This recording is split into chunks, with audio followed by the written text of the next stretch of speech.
Bangladesh is shutting down all public and private universities indefinitely after deadly protests by students. Bangladesh में सरकारी मुलाजमतों में quota system के खिलाफ जारी एहतजाज।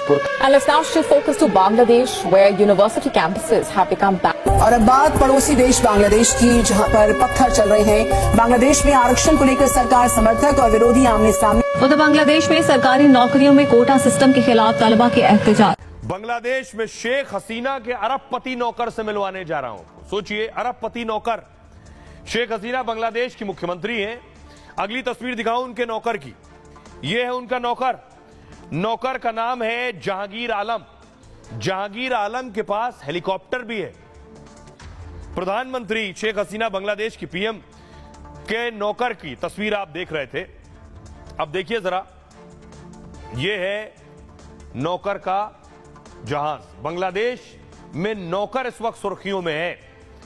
यह नौकर बांग्लादेश की प्रधानमंत्री शेख हसीना का है और शेख हसीना के इस नौकर के पास अकूत संपत्ति है। नौकर जहांगीर आलम के पास 284 करोड़ की संपत्ति है। सोचिए, नौकर संपत्ति 284 करोड़। जहांगीर आलम के पास प्राइवेट हेलीकॉप्टर का भी पता चला है। जहांगीर कहीं आने जाने के लिए इसी हेलीकॉप्टर का इस्तेमाल करता था।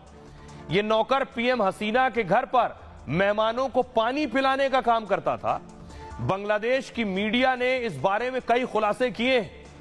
जहांगीर प्रधानमंत्री हसीना के नाम पर उगाही करता था, उनके काम करवाने के लिए मोटी रिश्वत वसूलता था और उनका काम करवाने का झांसा देकर पैसे वसूलता था। इस बीच खबर यह भी है कि हसीना ने कार्रवाई के आदेश दे दिए हैं, लेकिन खबर यह है कि नौकर साहब जहांगीर आलम साहब जा चुके हैं ही नहीं बांग्लादेश में। दरअसल बांग्लादेश में भ्रष्टाचार की जांच हो रही है और इनमें पूर्व आर्मी चीफ समेत कई बड़े अफसर शामिल हैं। भ्रष्टाचारियों के इस लिस्ट में प्रधानमंत्री के नौकर का भी नाम आ गया है। मामला सामने आने के बाद पीएम हसीना ने अपनी प्रतिक्रिया दी है। हसीना ने कहा, मेरे घर पर काम करने वाला एक व्यक्ति आज करोड़ों की संपत्ति का मालिक है। उसने इतने पैसे कहां से कमा लिए? ताज्जुब यह कि प्रधानमंत्री को खुद नहीं पता।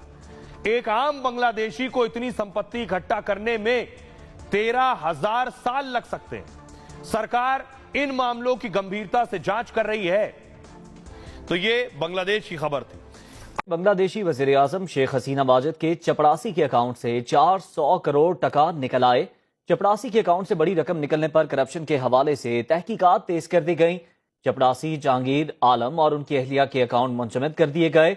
वजीर आजम शेख हसीना वाजिद से मुतल्लिका कई इदारों के अकाउंट भी मुंजमद। बांग्लादेशी वजीर आजम का कहना है, जहांगीर आलम उनके घर में काम करता था, अब 400 करोड़ टका का मालिक बन बैठा है। करप्शन पर जीरो टॉलरेंस है।